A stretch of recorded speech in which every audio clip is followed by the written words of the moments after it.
Hello, my friends, and welcome back to the Inside Out Engineering Podcast, where we talk about all things emotional intelligence for engineers. I am here with, honestly, a personal hero of mine, a super peer of mine, someone I just honestly cannot stop fangirling over, and it is my dear friend, Stefanie Reichman. Stefanie is a licensed civil engineer and customer success manager at Bluebeam. She helps civil engineers pivot into construction tech roles and is the co-founder of AEC Tech Jobs, a job board and community for AEC tech professionals. Stefanie is passionate about building inclusive engineering communities, demystifying career transitions, and highlighting how technology can improve work-life balance in the AEC industry. And she also is the founder of the More Than an Engineer movement, something that I truly believe in with my whole heart.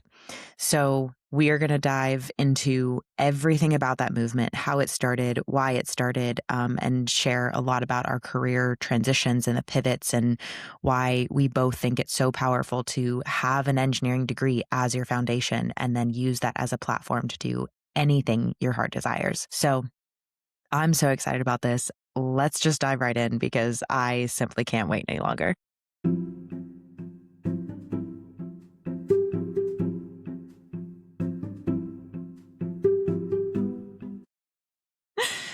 Well, hello, Stefanie. Thank you so much for joining us today on the Inside Out Engineering Podcast. I'm super excited to be here, Nikki. I'm excited for this conversation. Been looking forward to it all day. Oh, me too. I'm going to fangirl over you so hard publicly. I am very excited about that. But before I do, I want to start with my favorite question that I ask all of my engineers, and that is, I want to know your engineering origin story. What made you decide to be an engineer? Why did you want to study it? And then we'll get into what you're doing with it now. Yeah. I feel like I wish I had an exciting story. Like I fell into a vat of concrete and came out of it with these superpowers, but I didn't, unfortunately for me, and it would have been messy to clean up. But my older brother was studying engineering, and I could see everyone being so impressed with him saying, I'm studying engineering. He's 4 years older than me, so it's just that amount of time where you can really see that. And I said, hey, if he's doing it, he's not smarter than me. I could do this. Um, and so it kind of started that way. And then I kind of convinced myself to go into civil engineering because I like to build stuff. And whenever things had to get done around the house, I would always be there with my dad, doing whatever needed to get done. But what really, really drove me was just this idea that everyone had of what an engineer was, which is you're smart and you're capable, and that was what I wanted to be. Now, I don't think my family, I think as a family, we all kind of thought this was a phase for me, not end game. When I got to graduation, my parents and I just stared at each other all right, I guess we're here now. So I don't that think. was, yeah. No, that's amazing. I don't think I've ever heard someone say my parents thought me being an engineer was a phase. That's a pretty Yeah. unique origin story. Yeah, I mean, like I said, it's very, very truthful. I remember that look at graduation being yeah, so surprise, here we are. It kind of feels like it snuck up on us, but also just, one claw at a time getting there. And I think the follow-up to that was, what am I currently doing? And that is working in tech. So a little bit of a change for me out of civil engineering to tech, / entrepreneurship, which I guess we'll probably talk about a little bit of both. Yeah. So I definitely want to talk about that transition from being an engineer to being in tech. But I do want to talk about that is a pretty unique story. It's unique and also I think a pretty shared experience for especially a lot of women in engineering. I know there was definitely a big part of my own drive. I also had a family member that was an engineer. She was my grandmother, and I was if she could do it, I can do it. But I also love like, I'm not going to call it spite. I'm not going to call it pettiness, but it's just like, oh, if you can do it, I can definitely do it. Like, I think that's a hallmark of a female engineer. I might be projecting, but I know it was very part of my identity as an engineer. Yeah, I wish I wasn't that competitive. I'm Mhm. terrible at hand-eye coordination. Like, I'm not very athletic in that capacity. I know you are, but I am so competitive, and it's somehow gotten worse as I Oh yeah, get older. Like, I just get more yeah. and more competitive with myself. So I still would love to like play sports, and I still get competitive doing that. I'm just not very good, but I still want to win. Yes. Yes, no, my family really hated playing any sort of game with me because I would do anything to win, like anything, win at all As we costs. should. Yeah, right? Thank you. Thank you. You get it. So okay. So like that wonderfully competitive engineering identity, right? Like you're absolutely right. Being an engineer, it does publicly tell other people that you are smart, you are capable, you are an incredible problem solver. And so people like to give us very interesting problems to solve.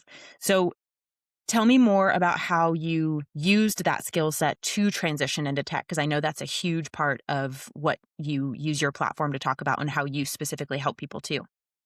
Yeah, so for me, every step in my career, I've always viewed it as a problem that was, to the best of my knowledge, always kind of seemed to only impact me. I didn't Mm, really see other people that were struggling in their like career growth. All I knew was I was at this company, and then I didn't want to be there anymore, and I wanted something new, but I didn't really know what that new thing was. And then there was a bit of a sense of shame, of confusion, of why isn't the current role, the current path that I'm on, why isn't that good enough for me? And so I did that twice. I went from an engineering company to a construction company, and then from a construction company to a tech company. And every time it felt very siloed, as in, like, again, only me, don't know what to do next. I'm struggling. I'm a little bit embarrassed that I'm feeling this type of way. But I also want to be challenged at work, and I want to find something that aligns better with what I'm needing at that time. So that was kind of the approach I took every single time. Now, I landed in a great role that really aligned quite well with what I was looking for, and I had always kind of had this itch to create content. To kind of go back, I was at the time, like, I would say mentoring people. I had some friends that would call me every so often, like, hey, thing is going on. Can you help? Or what do you think? And asking for my opinions. And I said, hey, if these people are interested, is there a way to do something more with this? Can I help more than just like the few people that know me? And so I started creating content, didn't really know what direction I wanted it to go. Eventually, the question I would consistently get, which again, like, I feel so fortunate that people were asking me this question. I don't take that um, lightly at all. But everyone was asking, how does an engineer end up working in tech? And so when I noticed this like continued pattern, again, like, we're engineers, like, we seek patterns, we seek, all this kind of stuff, problem solving. I was like, okay, let's do a full send on this, like, pivot transition. I've never said that before. That felt good. And like, fully lean into it and see kind of what happens. And now it's been about 2.5 years posting content on LinkedIn specifically. On the topic of pivoting, which has been fantastic. yeah. I mean, I love your content. The first thing that I came across, and I've never felt so seen in a piece of LinkedIn content before. And I've seen some good content, but specifically your content about being more than an engineer. I just like I think I cried. Like I'm not kidding. Like just to see that, because it's not something that we see a lot, right? When it comes to engineering, it feels like we are kind of put in this box, right? Like, yes, we're very smart. Yes, we're very capable. Yes, we're problem solvers. Yes, we love to seek patterns and solve for them. But I have seen so many engineers in my life suffer kind of from the same things that you were talking about, that we kind of get put in this box and we feel stuck. that we're branded as an engineer. We can't do anything but engineering. And then if we try to step out of a specific space, like we're still treated differently because we're an engineer.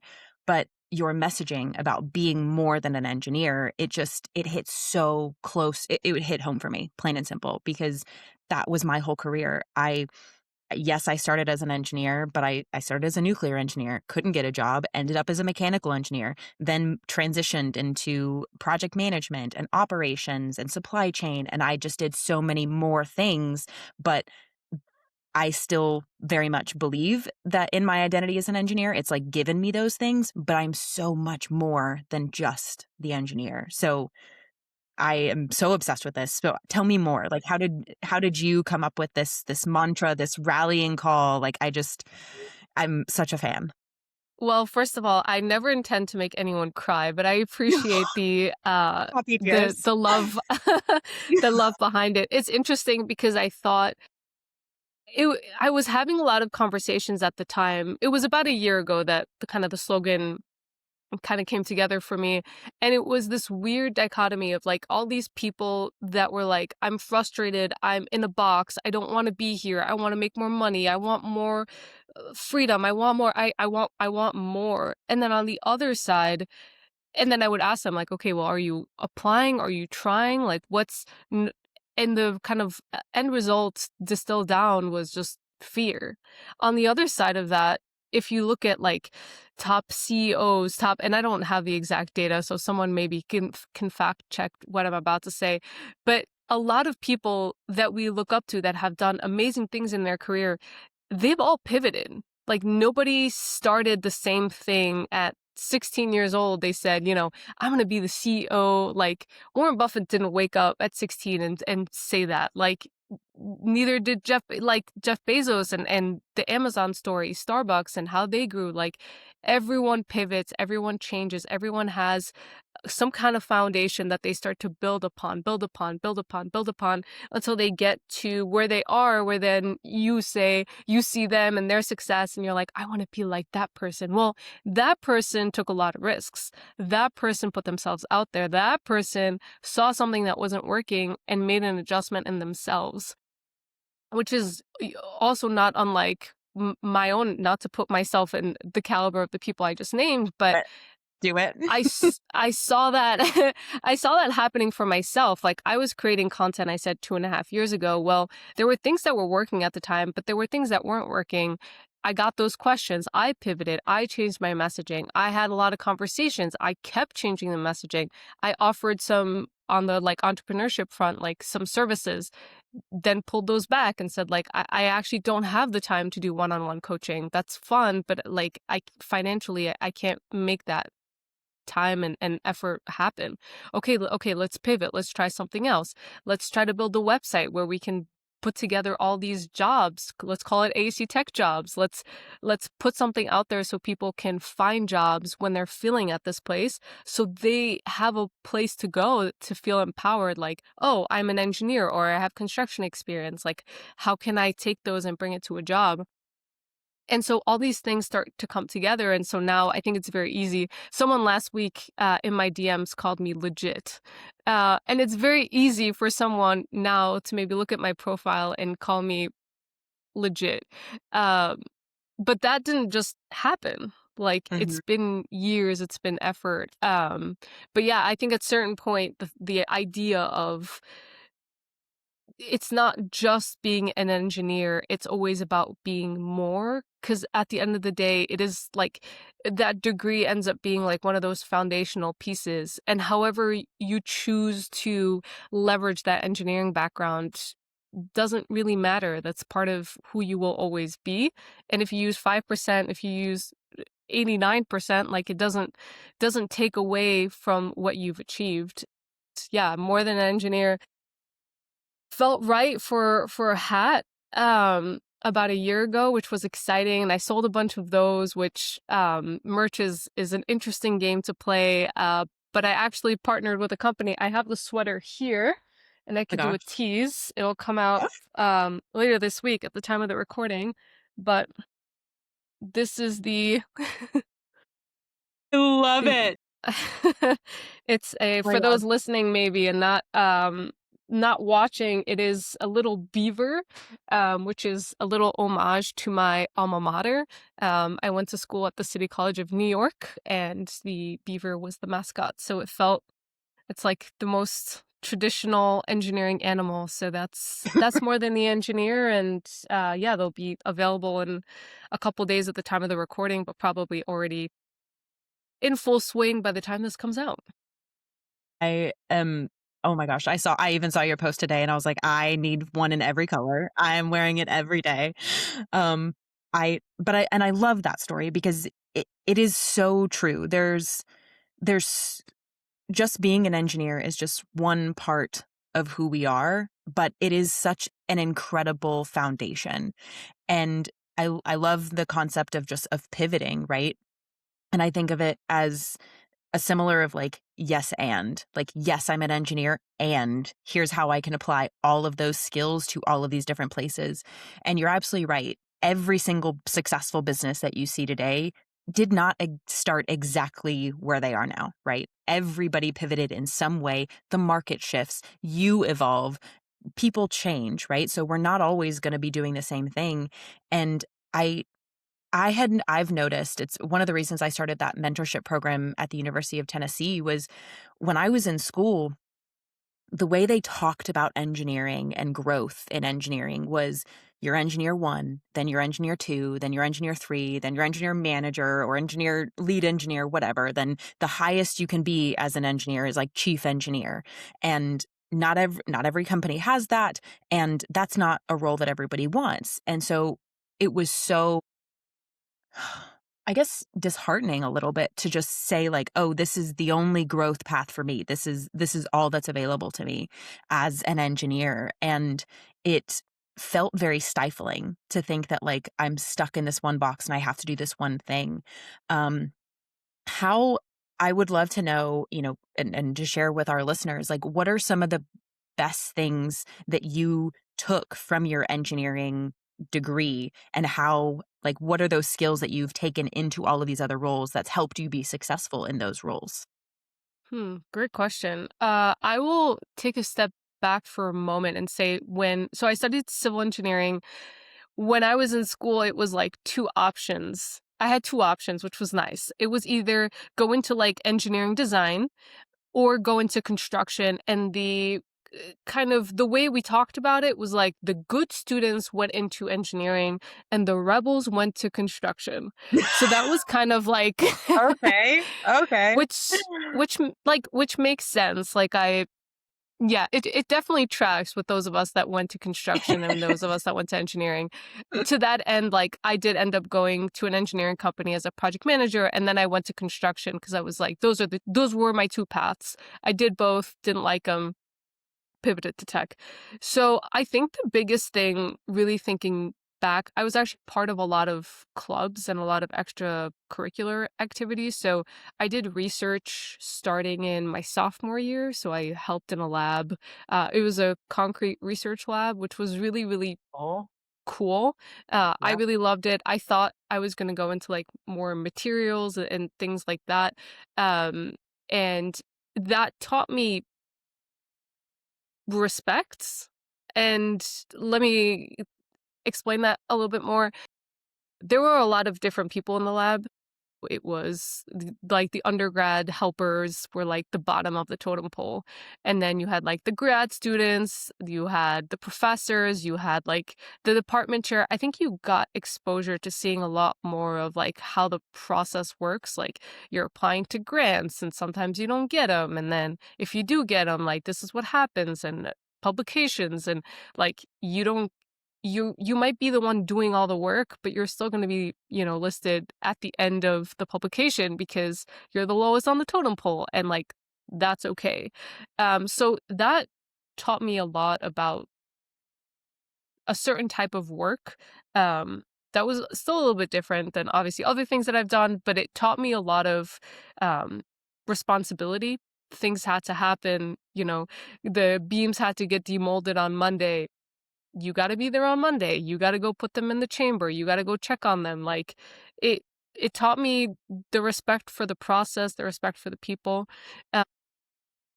Is that I think another club that I was really even more involved in was something called Concrete Canoe, which, for those of you who are not familiar, like, it's exactly what it sounds like: a bunch of civil engineers that build a canoe entirely out of concrete, and then Wow. yes, we race it. And sometimes they do break in half. It's national. Yeah, it's a big deal. Look it up on YouTube. It's time well spent. And I was the president of that club in my junior year, and it taught me how to, whether or not I did it well is almost irrelevant, but it taught me how important it is um, to learn how to motivate people, especially Mm. when you have no stick and no carrot. So, Mhm. and I've had to do that same thing so many times in my career where I've had to motivate the people around me to do something, but I wasn't their boss. So I couldn't, threaten firing or whatever bosses threaten with. I'm not a people manager. I'm an individual contributor. um, so you don't really have anything like negative that you can kind of hold over someone's head, but you also don't Mhm. really have the power to like give them a bonus or give them anything like that. So you have to find a way to really motivate them to do the task that you're asking them to do. And the best way that I always found to do that is by creating that message, that community, that empowerment, so that everyone can feel like they're part of a process. And so when you're Mhm. part of something, you're more inclined to want to contribute to it. We did Mhm. pretty well, so I think I did an okay job. We didn't win though, so No, I love the concrete canoe races. I've was friends with a couple of civil engineers throughout the years, and they've all shared their horror stories and the success stories of the canoe races. But I think you hit on something really important, that it wasn't just like your engineering classwork, right? Like, you went above and beyond to get into clubs where you learned the human skills that we aren't really learning in our engineering degree. yes, I will say that I had a really hard time academically at school. So I kind of realized early on that I was probably not going to be the most technically savvy engineer, and I realized right away that that wasn't my skill set. That wasn't what I was meant to do. Like, get an A in like all the things. And I didn't get an A in all the things. And Yeah. I think it's one of the reasons why I never really went into like pure engineering like that, which I know is like one of the things you really focus on, which is one of the reasons I connected so much with you and your mission is like, it's hard to work with people that don't have those interpersonal skills. I found it really challenging. And I think I saw that at the beginning, like through research, especially like I really got to experience that. Whereas Concrete Canoe, to your point, like there was technical elements to it, but it really was about like building a whole community, and like communication was so important, and teamwork, and all these skills that you really don't get to experience in other places or in your classes. And so like I always kind of gravitated towards those opportunities more. Obviously, like, that was good hindsight, like, foresight for me because, like, Yeah. I at that has really catapulted my career forward. Yeah. And I, there's so much to unpack there. And I love where you're going with this, because there's layers to this, right? Like, I think there's an aspect of, we're just teaching the technical skills when it comes to what you're learning in class. But in the real world is more like your canoe club, right? Yeah. And to be fair, like, when you're in university settings, you're dealing with ideal conditions, and there is a right answer and there's a wrong answer. And you're only doing things based off of like applied theory and you also are limited in your toolkit. Like, I am obviously not in engineering school now, but when I was in engineering school, we were limited to using a calculator. Whereas in the real world, there's tools that do 90% of the technical work for me. I am just here to just validate that, yes, this is possible, and also cross collaborate with other cross functional partners. There's again, when you're in school, it's very siloed. It's very like, I'm focusing on my discipline and my piece of the project, versus when you're in a corporate setting in the real world, you have to deal with so many different people and so many different pieces of the puzzle, because it's not just one person does their one thing and then passes it off and everything is perfect. It's always mixed. It's always messy, and you're always dealing with other humans. And doing clubs like that, learning the human skills, learning emotional intelligence, those are the things that take you and make you successful in the corporate world, versus just because I got an A in my statics and dynamics and thermodynamics classes, that doesn't actually make me a good engineer, even though that's what we're quite literally taught to believe. And it really makes it hard for people to feel comfortable and feel like they own that identity of engineer as they move into the corporate world. Yeah, I agree with everything, absolutely everything. I think the hard thing is separating out that the good grades, um, as you kind of progress in your career. I see it a lot now with I'm a professional engineer too, which Wow. I did mostly because I thought that was impressive too, so I was like, Is. let's try that. I failed the first time, like transparently, failed the first time, took it again, was like, we're picking ourselves up from the bootstraps. And a Mhm. lot of that mindset there from the first to the second time was this idea that I wasn't good enough. And I Mm, didn't do good enough on my classes in my undergrad. I had someone that I respected that said, like, well, you're not really doing engineering every day, so like how do you expect to pass this? And a lot of people that weren't very supportive of my, we'll say, engineering skills over the years. And so it felt like that moment where you're like, well, I'm gonna prove you all wrong again. I'm gonna try this again, and then, fully committed. 4 months, did nothing else but study. It was not nice. It was not fun. Um, and now it's one of those things where I have it on my wall. Which I never in my life, if you told me 10 years ago I'd be the person with diplomas on their wall, I would laugh you into outer space. But all that to say, like, I don't think any of these diplomas or our accolades or whatnot, like, they've never reflected my engineering capability. Hopefully that makes sense. Instead, I think they've always shown me like what could happen if you keep persevering. And so that's what these diplomas represent to me, because none of my degrees or the PE, like none of those were easy. I know there's people out there that are like, oh, it was the easiest thing I've ever done. Not for me. No, no. It was some of the hardest stuff that I've done. And so now like those are really proud badges of honor, but also not if you don't if you're not able to achieve those, or your like situations limit you from like I'm privileged that I got to spend 4 months, it was pandemic, nothing going on. I was like, let's crack open some books, but that's not the case for everybody. Um and that shouldn't limit your capabilities or your thoughts about yourself, because you can still do so much more even without it. But if you have the capacity, I think it is definitely a worthwhile endeavor to at least yeah. try. Yeah. And I love that you're talking about how it's not easy for everybody, and that doesn't make us less of an engineer. I like I hear all the time, especially when you're in high school or middle school, someone's like, "Oh, you're really good at math and science, you should be an engineer." Or if you're bad at math and science, you shouldn't be an engineer. First of all, how dare you? Because I was not good at math. Yeah. But second of all, just because you're good at these things in school does not make you a good engineer in the real world. And what you have demonstrated is you can be an amazing engineer and persevere. Like, I think being able to just push forward, grit, do the hard work, even if it's hard, right? It's hard for everybody to do this kind of work. Sometimes it's a little bit harder for others.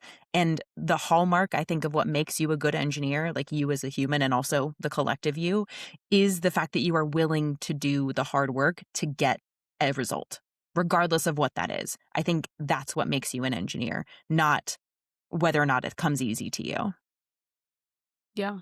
I I'm brought back to thinking of all the people in my life that didn't, or not in my life, but people I've come across with that said, "Oh, you must be good at math or science," and uh, I wasn't. I was terrible. I will spare you the details. But yeah, no, I wasn't great at those things. I think to our earlier point, like a lot of it was also just like pivoting. Also, like I knew right away. I think in my bones as I was like working through my undergrad that like engineering, like fundamentally.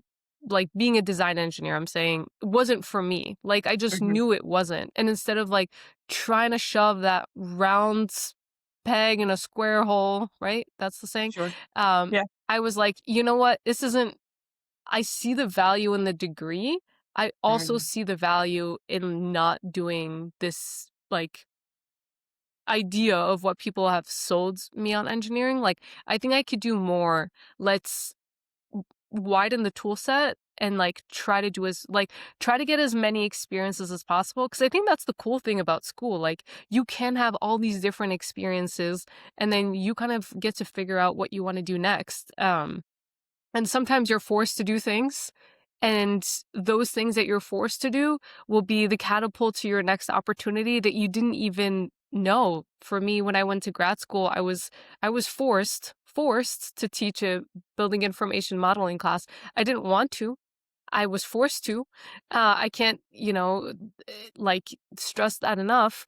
But that ended up giving me a consulting opportunity after school.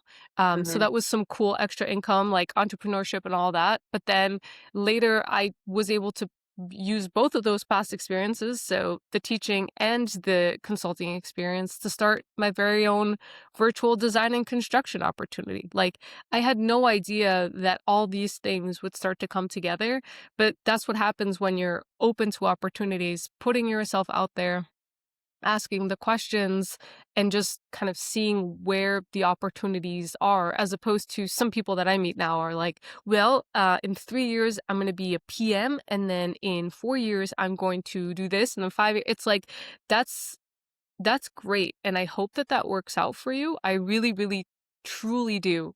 But if it doesn't, or if you get Mhm. something else along the way, like there's no harm in just taking a quick detour and exploring. And maybe you'll find yourself back on the original road. That's okay too. But maybe you'll find like a whole new oasis down that original road that you didn't even know about. Yeah. I I feel like the real hallmark and the real core identity piece of an engineer is just that adaptability. 'Cause I very much identify with that person who has a 15-year plan. Like, I kid you not. I had a 15-year plan since I was in 1st grade. When I was in 1st grade, I was worried about my college resume. Like, what which is a problem in like, to unpack in a lot of other ways, but, like, the poor 8-year-old Puts me Nikki. to shame. Oh my god, it was so bad. I've been working on a 3-year plan for the last 5 years. I still haven't come up with it.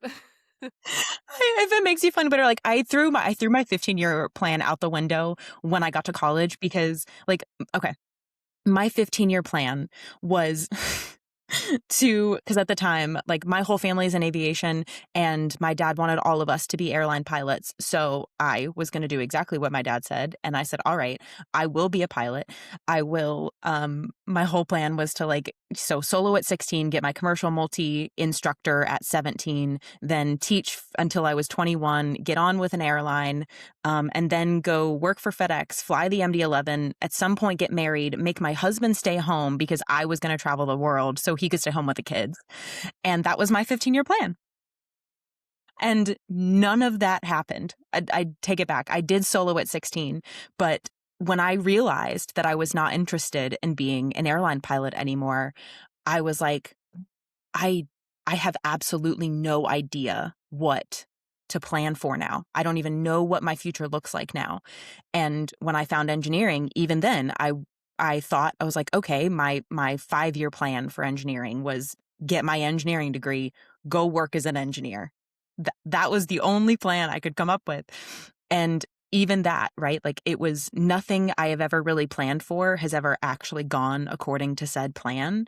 It's my ability to be adaptable and just take the exciting opportunity in front of me and say, yes, and let's go try this new thing and see what it teaches me, and just compound that with my engineering skill sets of problem solving. But I think it's that adaptability that's what makes us good engineers, because we can take this amazing problem solving foundation and then just apply it to all of these different areas.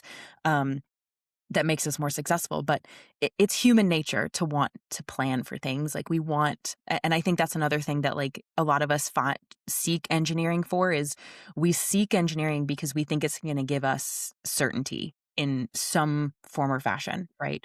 Whether it's job certainty or just, I know for me, I loved engineering because it explained like the laws of the universe to me. And I was like, okay, for every action, there's an equal and opposite reaction. Like, cool, I can plan for that. But the real life is messy. And in real life, I can't always plan for what another human's going to do. I also can't plan for what a company is going to do and if they're going to lay people off or if they're going to go out of business or get acquired by somebody else. Like, I can't plan for that. Best I can do is be adaptable, be a good engineer, and just adapt. Yeah. I think it's interesting because I thought about this a while ago, how unfair it is that I picked my major. I was 16. I started Hmm. college a little bit early, and I started when I was 16 years old. And um yeah, to think that I had that much power over my life at 16, like your brain's not even developed at that age. Mm-mm. And now, I mean, I've been out of school for a lot of time. To think back to, like, I'm not jealous of a college student right now. I'm a mom now to a toddler, so I see things in a slightly different perspective. He's obviously not in college yet. Mm-hmm. But I see the challenges that are facing this like newer generation in school, and I'm certainly not jealous. I think on the one hand, like, you have a lot of information, which is good and bad. And I think often I get messages saying like, oh, is civil engineering even worth it, or is engineering even worth it? And I think those are questions that I didn't ask when I picked my major at 16, because it was engineering. Of course it's good, like everyone's talking about how good and smart they are and how they make so much money. Yeah. None of those are true. Those are just blanket statements that I heard growing up. So I do think it's important to like remind anyone listening, like, it's a new set of challenges out there. But to your point, like, those skills of like adaptability and grit, I think is has always been one that's very near and dear to my heart. Like, those skills will be adaptable regardless of where you go and what you end up doing, and giving yourself the permission to step outside of your own box, outside of your own definition of what success is, and like what other people think you should do versus what you think you should do, like, and really realizing that it's your life and you have so much more control over it than what you realize. While all this information is out there and can be definitely a negative at times, like, there is so much power at it. You can learn so many things. Like, I've been able to learn so many things over the last 2 to 3, 4, 5 years with like AI and all these things, like, not to be afraid of it, but to like really level yourself up to be more than an engineer. Mhm. No, oh, I love it, and I think that that aspect of, like, leveraging tech, that when we get this amazing foundation as an engineer, and then we pivot to something else, it gives us this unique ability to live in both worlds, where if someone is talking to me about tech, like they're talking to me about I can understand things at a lot, maybe more granular level than a non-engineer, because I do have this foundation of, yes, it's theory, but it is technical knowledge. So I feel more informed and I feel more empowered to do certain things or to enter certain spaces or play with certain tools, because I know that I can ask the right questions. I understand the foundation of how it works, so I know how to work with it instead of against it, and I can see where it's going to be beneficial in my life. Um, but I think the other thing you mentioned, right? The problems that this next generation, Gen Z and Gen Alpha, are going to face when it comes to engineering is it's very, very different. It's a completely different world. I mean, it was even a different world for you and I when we first entered engineering. I know I really, similar to you, I got in my first engineering job and it wasn't what I thought it was. I grew up hearing engineers got to use tools and got to build things and could go to the shop next door or in the office and actually like prototype. Whereas most of my engineering career, it was prototyped or built somewhere else. It wasn't even something I could even install myself. I had to have some other person come and do it for me. So, I mean, just in my own lifetime, like I saw what I was learning in school was not really what I was going to get to do. So, I can only imagine the challenges that this next generation is going to face when it comes to what engineering really means, because there is this huge push to outsource certain things and to make things a little bit easier, on top of the fact that I don't know if you saw this, but I think just a couple of days ago, um, I think his name is Dr. Jordan something. I'll find it and put it in the little show notes, but he just gave a presentation to, I think it was Congress, about how this Gen Z's cognitive abilities, this is the first generation where their cognitive abilities are less than the generation that came before them. First time in the history of humanity where we have actually had less cognitive abilities because of our dependence on tech. And I think this is where we're seeing this inflection point, and it is really important for anybody who wants to be an engineer to and those of us that have the opportunity to kind of shape the engineering space to be really mindful of what it means to be an engineer and to make sure that we're creating spaces and cultures that, yes, we use tech, but we ask the questions, should we, not just can we? Yeah. Wow. I hadn't heard that. That's really, really interesting. I think the similar stat that I heard last week that I found really interesting was that 77% of people in the US have a Netflix account, and the average person watches between 2 to 3 hours of TV a day. Mhm. And as it was more of like on the finance side of things, and in that, the last piece was, I forget the number, but it was definitely over 50% of Americans don't have like $1,000 in savings. Yeah. And so this individual kind of put all those things together and was kind of like, how harshly, and I'm going to repeat it back because I do agree with what he said. How dare you spend your 2 to 3 hours a day when you don't have the savings there? Like, cut out Netflix, use that time, and not just for the money piece, but use that time to do something valuable, that will and ultimately leverage you to something else. I think the word leverage in general is phenomenal, especially as we think of like engineering skills. We have so much more to give, but again, there's like all these distractions that I think oftentimes like take away from that. Um, Mhm. and then we play the comparison game, like why did this person get this and I didn't get that? And it used to just be like the comparisons of like this person got more accolades at graduation than I did. And so yeah, I think that ultimately like that comparison game becomes really, really challenging all along the way. And I think a lot of it does stem from like social media, which is good and great for a lot of things, but also really harmful and dangerous in other ways. And yeah, just I think the understanding that, which I wish that I understood this earlier, was nobody has it figured out. Nobody has the magical answers. I'll speak for you. It looks like you're nodding no. I certainly know that I don't. People reach out to me, we have conversations, and I can certainly make suggestions or ideas that I might have, but nobody has the magic answer to anything. And just accept that that's part of the journey. It's the journey, not the destination, is I think one of the best ways to live your life, because that's truly what it is. Like, and if you just focus on the destination when you get there, it will be enough. Mhm. I know because I thought that I got there and then I was there and was like, it's not enough.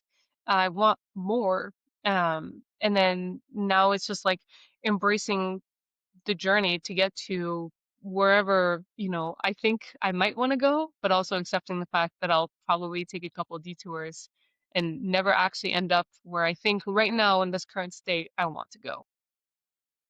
I I agree with that wholeheartedly. It because I had the same experience. I achieved all of the things that you're supposed to achieve or want to achieve in the American dream, and I got them all in my 20s, and I was like, this is it? Like, I I'm bored, I'm not happy, this isn't what I wanted, like, this may have been great for somebody else, but it simply was not right for me, and that's that is exactly right, and I thank you for sharing that stat because I'm also doing a bit of like a media detox for myself. And I can attest that cutting out TV, all of a sudden, I just had these magical extra hours in my day. And I didn't realize how much I was giving up just by watching TV. And it's not our fault, right? Like there's deliberate intentionality behind how they create social media content and how they create TV shows. It's all to keep you sucked in. It is all to keep you staring at a screen. It's there for dopamine and it is rewiring our brains, which is why we're seeing this decrease in cognitive abilities in this next generation. But the simplest answer is usually the right one. And walking away from it, putting it down, focusing on the emotional skills, the human skills, putting yourselves in situations where you are joining clubs, you're doing more hands-on things, those are the skills that are going to help you as if you still, for those of you that are still in engineering school, those are the skills that help you. And even if you're a professional engineer, getting outside of the day job or even inside the day job, right? Joining employee resource groups, taking leadership positions within them, or finding things that you're passionate about outside of work so that when you're done with the hard day of work, your relaxation is not vegging out in front of a TV. It's doing something active, it's doing something hands-on, it's contributing to your community. Because I think, that's another thing that I really missed about my engineering school was the fact that like I did have a wonderful sense of community. Like had great group of guys because there's never enough women in engineering. But I did have a great group of guy friends and we would study together. Like we were in different disciplines, but it was still really fun to like get together and solve problems on the whiteboard together. And then, I got into the corporate world and a lot of times like I was the only engineer in my discipline on that project and it felt very lonely and very isolating. And I just, I had to find my sense of community in other ways, which is how I got into like the ERG space. But I think all of this very much feeds into your whole mantra of more than an engineer, because as soon as you graduate engineering school, you become more. Everything you do after you graduate, you are now officially more than just an engineer. Yeah, I think there's a couple of thoughts there that I want to add. My first job, I worked for an engineering company, had about 120 people, big, huge spread out office. And maybe because it was my first job, maybe because of the type of company it was, I would very often walk around and just ask somebody, like, tell me what you do. Tell me Mhm. what you're working on. Tell me what's going on. And the first time it was weird maybe, or it felt uncomfortable for me. But people love talking about themselves. And it gave me the opportunity to learn Yes. what other people were doing. It gave me the opportunity to stop by and learn about what did business development look like at the company? Who did it? What was the process? What about the other PMs? What are their processes? Some of them had really cool things they weren't really sharing with other people because they thought nobody cared. So I was there kind of like a sponge, hearing about that, hearing about what the structural engineers were doing, what were the electrical engineers doing, what were the mechanical, like there were a whole bunch of different kinds of engineers. Uh, and that let me kind of open up my mind to what was possible. Now, I was also really fortunate as part of my studies. I always focused really hard on having internships. So I had quite a few of those throughout my educational career and huge fan. I learned a ton.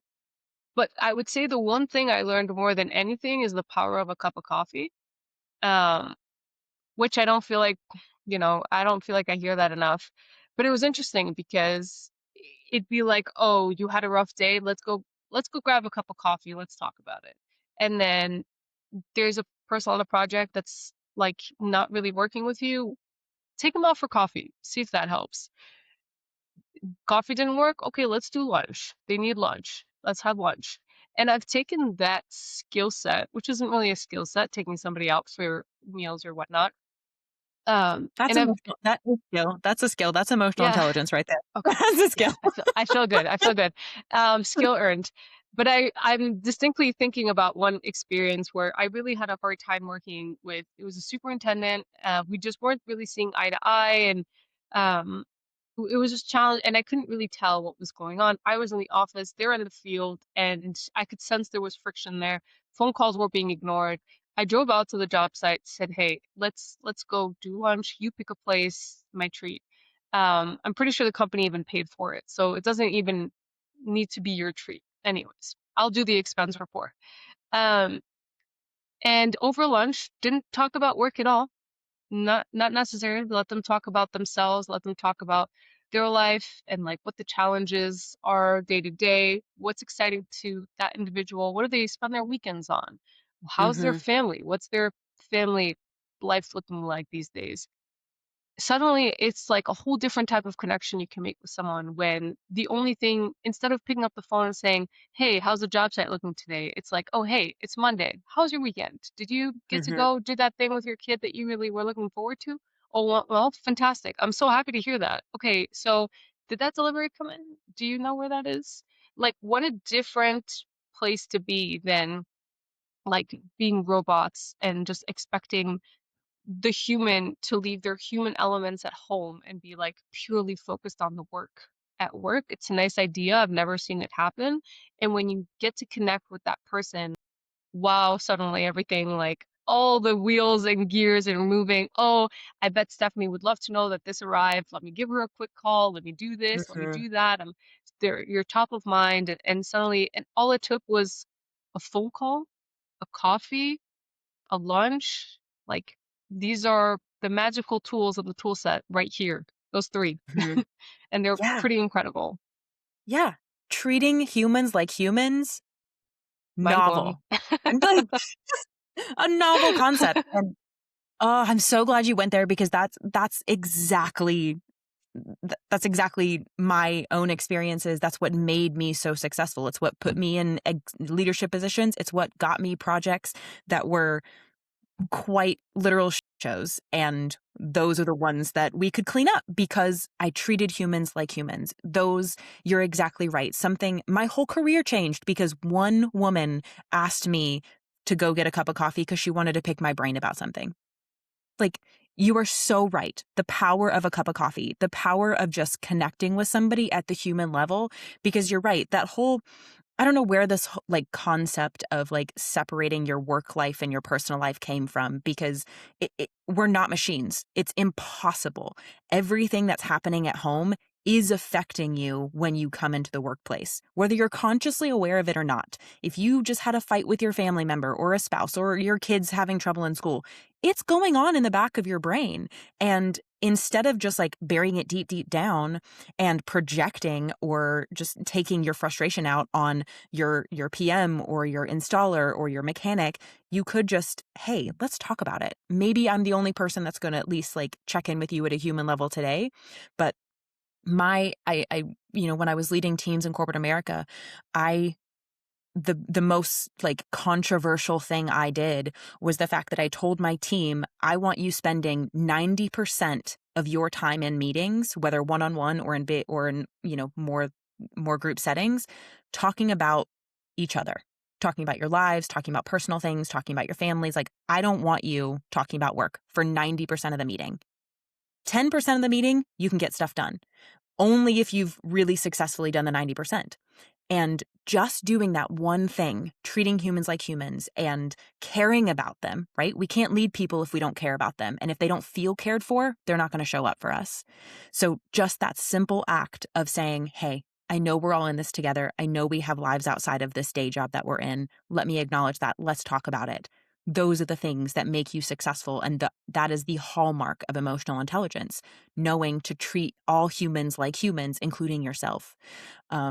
And I love that, and I also love that you were also the person that walked around to all of the desks and asked people what they did because that was 100% what I did, and it's why everybody knew who I was.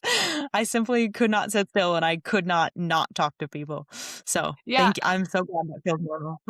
yeah, it's one of those things that feels weird and awkward the first time. It's Mhm. like most things feel weird and awkward to all of us all the time. And it's okay to still get nervous it's and you do it anyways. Another quote I really like is everyone puts their pants on one leg at a time. I said it to my son recently too, because he's learning how to put his pants on one leg at a time. And I think it's an important thing to realize when you're like, oh, well, I can't go up to that VP and ask him what he does. That'll make me look silly. Well, that individual, she, they put their pants on one leg at a time, just like you do. So I bet they'll be thrilled that someone actually cares about what they do and actually cares about the impacts that that individual is making, but understanding how the business works. So instead of like really retreating into yourself and being so self-conscious and so worried, like just give it a try. What is the worst that can happen? Which is one of my favorite games, is thinking what's the worst that can happen? And as long as you're okay with the worst case scenario, well then, hey, give it a try. So that's lots of different sayings and a lot of my core life decision makings here are based off of these like super simple concepts because like there's not really much more risk that you can take, and it's important to give it a shot because otherwise if I had still been 3 years later still too scared to post content. I was terrified 3 years ago, like terrified. If I had just held on to that fear, which I could have, and I know plenty of people that have been telling me for years, like, I want to create content, um, I wouldn't be here. I wouldn't be here. I wouldn't have these sweaters. I wouldn't have the hats. I wouldn't have the slogan. I wouldn't, like, there's so many things I just wouldn't have had. And it was hard. I'm not trying to minimize the fact, like, I was shaking, terrified of, like, hitting post the first time, but I did it, and it wasn't so scary. And Mhm. here I am now. So whatever someone's out there listening and maybe they're wanting to try something new, I hope that kind of empowers them to give it a go. And then let me know about it because I like cheering people on like that. So, Oh, I love it. Well, I I can't thank you enough for hanging out with me today, and I am so over the moon for all the things we talked about and for the incredible work that you do. Every engineer truly is more than just an engineer, and I hope everybody goes out and gets the sweatshirts. I know I will be getting, like, at least 15. I need one in every color. I'm so pumped about it. Um, well, thank you again for hanging out with me today. It means the world to me, and I am so excited and honored to be able to have a conversation with you about it today. well, thank you. I've super enjoyed this. I feel like we could have gone so many like double the time, triple the time. Maybe we'll have to do another episode some other time, but I super appreciate it. I love what you're doing. I think the mission's so important. Um, Something I wish that I had learned earlier without falling on my face as many times as I did. So I appreciate what you're doing, and I'm just grateful to be a part of it. So thank you. Yeah, thank you.